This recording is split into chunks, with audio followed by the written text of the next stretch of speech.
Nos acordamos de esa sensación de vértigo en 2020, de cómo, casi de un día para otro, nuestras vidas se volcaron por completo al mundo online.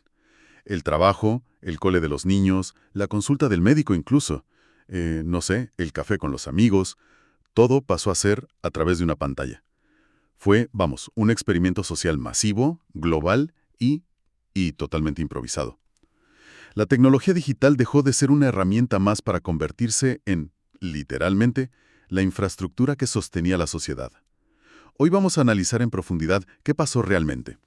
La base de nuestra charla es una revisión rápida académica que hizo algo titánico. Sintetizó los hallazgos de 281 artículos científicos sobre el uso de la tecnología durante la pandemia. Y para que nos entendamos, una revisión rápida es una metodología de investigación que está diseñada para destilar conocimiento a toda velocidad en medio de una crisis. Es como un mapa de un territorio que está cambiando bajo tus pies. Exacto. Un mapa para entender un terremoto mientras todavía está ocurriendo. Y lo interesante de este mapa es que nos ayuda a responder a la gran pregunta, ¿no? ¿Esta digitalización forzosa fue una historia de innovación y resiliencia increíbles o más bien una advertencia sobre sus consecuencias? Para responderla, el estudio se guía por 4 ejes que, bueno, también nos servirán de guía hoy. A ver, ¿cuáles son esos ejes? Pues mira, primero, las herramientas. ¿Qué tecnologías concretas se usaron? Segundo, los protagonistas. ¿Quiénes las estaban utilizando? Tercero, la acción. ¿Para qué tareas específicas? Y finalmente, que es lo más importante, el veredicto. ¿Qué efectos reales tuvo todo esto? Perfecto. Es un marco de análisis muy claro para un tema que es increíblemente complejo. Pues si te parece, empecemos por el principio, por las herramientas. El estudio habla de 28 tipos distintos, así que supongo que hay de todo. Hay de todo y con algunas sorpresas mayúsculas. Podemos agruparlas como hace el propio estudio. Hardware, software y una combinación de ambos. Y si empezamos por el hardware, el protagonista absoluto en sanidad no fue un respirador ni un fármaco nuevo. Fue el tomógrafo computarizado, el TAC. Espera un momento. El TAC, una tecnología que lleva décadas con nosotros. ¿Por qué fue tan importante? Pues por una razón asombrosa que destapó un estudio clave. Descubrieron que, en las primeras fases de la pandemia, los TACs de tórax tenían una sensibilidad para diagnosticar la COVID-19. ¿Una sensibilidad? Superior a la de las PCR. ¿Superior? Superior a la de las primeras pruebas PCR. ¿Me estás diciendo que una imagen del pulmón era más fiable que una prueba de laboratorio que estaba diseñada específicamente para detectar el virus? ¿Cómo? ¿Cómo es posible eso? Bueno, hay que pensar en el contexto de ese momento. Las primeras PCRs no eran tan fiables como las de ahora y tardaban mucho. Y el virus dejaba una firma muy característica en los pulmones, una especie de patrón en vidrio esmerilado. Un radiólogo experimentado podía ver esa firma en un TAC en minutos y decir con una probabilidad altísima si alguien estaba infectado. Esto permitió aislar casos mucho más rápido, ¿sabes?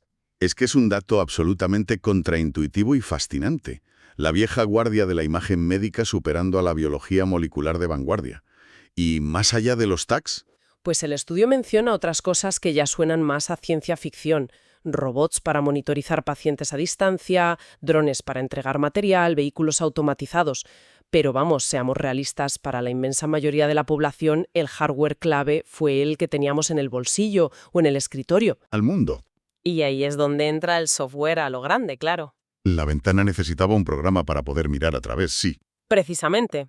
Y el software estrella, vamos, sin ninguna duda, fueron las plataformas de comunicación por vídeo. El estudio menciona las que todos sufrimos y disfrutamos, ¿no? Zoom, FaceTime, WhatsApp, Webex, Google Hangouts se convirtieron en el tejido conectivo de una sociedad confinada. Y todas ellas tuvieron sus 15 minutos de fama y en algunos casos de fallos de seguridad, ¿verdad? Recuerdo el pánico inicial con la seguridad de Zoom, el llamado Zoom bombing. Absolutamente. La adopción fue tan masiva y tan rápida que la seguridad fue a remolque. Pero su adaptabilidad fue asombrosa. En sanidad para teleconsultas, en educación plataformas como Blackboard o Coursera, y en la vida diaria herramientas que ya existían como Google Trends se reconvirtieron en instrumentos para rastrear la propagación del virus. Vale, y nos queda la tercera categoría, esa mezcla de hardware y software. Aquí es donde la cosa se pone realmente interesante, Isam. Y un poco más oscura, si quieres. El ejemplo paradigmático es la inteligencia artificial. Un análisis que recoge la revisión es casi un catálogo de todo lo que la IA puede hacer en una crisis. Se usó para alertar de brotes antes de que fueran oficiales, para rastrear la propagación, para predecir dónde surgirían los siguientes focos, para ayudar a los radiólogos a interpretar esos tags de los que hablábamos. Suena increíblemente potente. ¿Dónde está la parte oscura que decías? En la última aplicación que menciona el estudio, el control social. Y aquí la palabra es importante. No hablamos solo de rastreo de contactos con sentido, sino de sistemas que monitorizaban movimientos, cuarentenas, comportamientos. Esto nos da una idea de la dualidad de estas herramientas. Pueden ser salvavidas y a la vez abrir la puerta a una vigilancia sin precedentes. Entendido. Tenemos un arsenal tecnológico impresionante, con sus luces y sus sombras. Pero la tecnología no funciona sola. Y esto nos lleva directamente al segundo punto. ¿Quiénes eran los protagonistas? ¿Quién estaba al otro lado de la pantalla? El estudio los clasifica de una forma muy útil, en proveedores y receptores de servicios. El grupo más estudiado, con diferencia, fue el sanitario. Los proveedores eran, pues, todo el espectro de profesionales, médicos, personal de enfermería, psicólogos. Y los receptores, claro, los pacientes. Aquí la tecnología no fue un lujo, fue una necesidad vital. Claro, porque la fuente destaca un dilema terrible al que se enfrentaba la gente, sobre todo los más vulnerables. Exacto. Pensemos en un paciente de cáncer, en tratamiento, o alguien con una enfermedad crónica. Tenían que elegir entre dos opciones terribles. O ir al hospital y arriesgarse a un contagio, que podía ser mortal, o quedarse en casa y posponer un cuidado que era esencial. La telemedicina no fue una solución perfecta, para nada, pero ofreció una tercera vía, una válvula de escape a esa elección imposible. Y fuera de la sanidad, el otro gran campo de batalla fue la educación, claro. El segundo grupo más grande, sin duda, educadores y estudiantes. Y para que no se quede en algo abstracto, el artículo cuenta una pequeña historia que lo ilustra todo. La de Leonardo Roya, un matemático de la Universidad de Nueva York en su campus de Shanghái. ¿Qué le pasó? Pues que la crisis le pilló de viaje y se quedó atrapado al otro lado del mundo mientras sus 33 alumnos de un curso avanzadísimo de álgebra lineal estaban en China. Tuvo que improvisar desde cero cómo dar una clase compleja, con fórmulas, demostraciones, a través de una pantalla, con la diferencia horaria, sin los recursos de un aula. Es la anécdota que captura el reto titánico al que se enfrentaron millones de docentes y alumnos. Es una imagen muy potente, ¿sí? Y hay un tercer grupo, el del teletrabajo, donde el estudio dice que todo se vuelve más borroso. Sí, porque en el teletrabajo la línea entre proveedor y receptor se difumina por completo. En una misma mañana, un empleado puede estar en una reunión recibiendo instrucciones como receptor y 5 minutos después, en la misma silla y con la misma aplicación, está presentando un proyecto a un cliente. O sea, se convierte en proveedor. Somos ambos roles a la vez, constantemente. Lo que creo que describe perfectamente la esquizofrenia de muchos días de teletrabajo. Vale, entonces ya tenemos las herramientas y a los protagonistas. Esto nos lleva a la pregunta lógica. ¿Qué estaban haciendo exactamente con todo esto? Más allá de la llamada por Zoom, ¿cuáles fueron las tareas concretas que marcaron la diferencia? En sanidad, las 3 grandes actividades fueron las teleconsultas, la monitorización de pacientes crónicos a distancia y el cribado. Y volviendo al ejemplo del TAC, esa es la actividad de diagnóstico en su máxima expresión. El estudio de ICE y su equipo demostró que las imágenes de los TAC tenían una correlación del 97% con los resultados positivos de las PCR. No era una suposición, era una herramienta de diagnóstico de primerísima línea. Un 97% es una cifra espectacular. ¿Y en educación? La actividad principal parece obvia, dar clase online. Pero los resultados no lo fueron tanto, ¿verdad? Para nada. Y aquí la fuente aporta un dato que es un jarro de agua fría. Cita una encuesta masiva a casi 40.000 estudiantes en China, y el resultado es demoledor. Solo alrededor del 50% consideraba que los objetivos pedagógicos de sus cursos se habían alcanzado por completo. O sea, que fue como lanzar una moneda al aire. Para la mitad de los estudiantes, la enseñanza online simplemente no funcionó como debía. Esto es brutal. ¿Falló la tecnología o falló la pedagogía al usarla? Esa es la pregunta del millón, y el estudio sugiere que fue más lo segundo.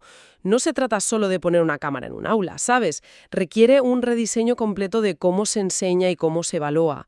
Y no hubo tiempo, se hizo una transición de emergencia a un salvemos los muebles, pero el dato demuestra que el éxito educativo fue, como poco, irregular. Es un punto crítico. Y en la vida cotidiana, fuera del trabajo o la sanidad, ¿cuáles fueron las actividades clave? Pues el rastreo de la pandemia y el análisis de datos, y aquí volvemos a la tensión entre la utilidad y la privacidad. La herramienta más visible fue el famoso panel interactivo de la Universidad Johns Hopkins. Se convirtió en la fuente de referencia mundial, el lugar al que todos íbamos a ver los datos en tiempo real. Fue un ejercicio de transparencia y de difusión de información sin precedentes. Sí, lo recuerdo perfectamente. Era casi adictivo. Lo fue. Pero lo interesante es cómo esto conecta con lo que hablábamos antes de la inteligencia artificial. Herramientas como el panel de Johns Hopkins eran la cara visible, pero por detrás, en muchos lugares, se estaban usando esas mismas tecnologías para fines mucho más opacos, como los que mencionamos de control social. El mismo dato podía usarse para informar al público o para vigilarlo. La misma tecnología, dos caras de la misma moneda. Fascinante y aterrador a la vez. Bien, hemos cubierto las herramientas, los usuarios y las tareas. Llegamos al momento de la verdad, la cuarta pregunta. ¿Cuál fue el resultado final? ¿Funcionó? ¿Qué efectos tuvo toda esta movilización tecnológica? Bueno, el efecto más importante y evidente es que permitió que el mundo no se parara por completo. Posibilitó un grado de continuidad económica, social, educativa, que habría sido impensable en cualquier pandemia anterior. Y al facilitar la vida a distancia, fue una herramienta fundamental para reducir la transmisión del virus. El estudio pone el ejemplo de Taiwán. ¿Qué hicieron ellos de diferente? Aplicaron la tecnología de forma muy proactiva desde el minuto 1. Análisis de Big Data, monitorización digital de cuarentenas.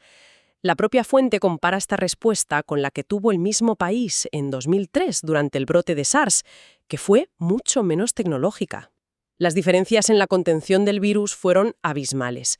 La tecnología, bien usada, salvó vidas. Esos son los efectos positivos claros. Pero la realidad nunca es tan sencilla. El estudio también señala efectos mucho más complejos, con luces y sombras. Por supuesto, el teletrabajo es el ejemplo perfecto. Un estudio que se cita encontró una paradoja que seguro que nos suena a todos. Por un lado, muchos trabajadores sentían que su eficiencia había aumentado. Menos interrupciones, menos tiempo en desplazamientos. Pero por otro lado, esa misma eficiencia se pagó con un debilitamiento de los lazos sociales con los compañeros y del sentimiento de pertenencia a la empresa. Ahí has tocado un punto clave que creo que resuena con casi todo el mundo. Mayor eficiencia, pero menos equipo. Es la gran paradoja del teletrabajo, ¿no? Sientes que produces más, pero a la vez estás más solo que nunca. Explica muchas de las tensiones actuales sobre la vuelta a la oficina. Totalmente. Es un arma de doble filo. Y la revisión no se corta a la hora de señalar efectos directamente negativos o como mínimo muy preocupantes. Se dispararon las alarmas sobre ciberseguridad, con ataques a hospitales, a empresas, y como ya hemos comentado, se pusieron a prueba los límites de la privacidad de los datos. Y hay un último dato que a mí me dejó pensando. Uno que rompe esa idea de que más información es igual a más conocimiento. Un torrente de información digital sin precedentes, el público general mantenía varias ideas erróneas importantes sobre la COVID-19. Es la gran ironía. Estábamos más conectados e informados que nunca en la historia, pero al mismo tiempo quizá más confundidos. ¿Cómo se explica eso? Demuestra que la tecnología es un amplificador. Amplifica la información veraz, como el panel de Johns Hopkins, pero también amplifica la desinformación, los bulos y el miedo. Más tecnología no se traduce automáticamente en una sociedad mejor informada. A veces, solo en una sociedad más ruidosa. Entonces, si tuviéramos que hacer balance, este análisis nos pinta un cuadro de una complejidad enorme. La pandemia no inventó la transformación digital, pero la aceleró a un ritmo que nos habría parecido ciencia ficción en 2019. Vimos tecnologías clásicas como los TAC superar a las pruebas de laboratorio y a la IA predecir brotes como el parte meteorológico. Sí, pero a la vez, la revisión es muy honesta con los fracasos y las lagunas. Nos muestra que casi toda la investigación se obsesionó con la sanidad, dejando otros ámbitos como el trabajo o la vida familiar mucho menos estudiados. Y sobre todo nos recordó que la tecnología es solo una herramienta, no una varita mágica. La educación online fue un éxito a medias, y la hiperconexión no nos salvó de la desinformación. Es una conclusión agridulce. Nos salvó del colapso, pero nos dejó una serie de problemas nuevos y complejos. Exacto. Y esa es la reflexión final que propone el estudio, la que mira hacia el futuro. Nos obliga a pensar en las consecuencias a largo plazo con las que estamos lidiando ahora mismo. La normalización de la desinformación, los riesgos de ciberseguridad o cómo la brecha digital se ha convertido en una nueva forma de exclusión social. Entonces, ¿cuál es la pregunta que nos deja para el futuro? La pregunta es potente. Ahora que esta infraestructura tecnológica ya no es una opción, sino que está profundamente arraigada en el tejido de nuestra sociedad, la pregunta es, ¿cómo diseñamos conscientemente su futuro? ¿Cómo nos aseguramos de maximizar sus enormes beneficios mientras mitigamos activamente los gigantescos riesgos que esta adopción masiva, rápida y forzada ha dejado al descubierto? Ya no podemos improvisar.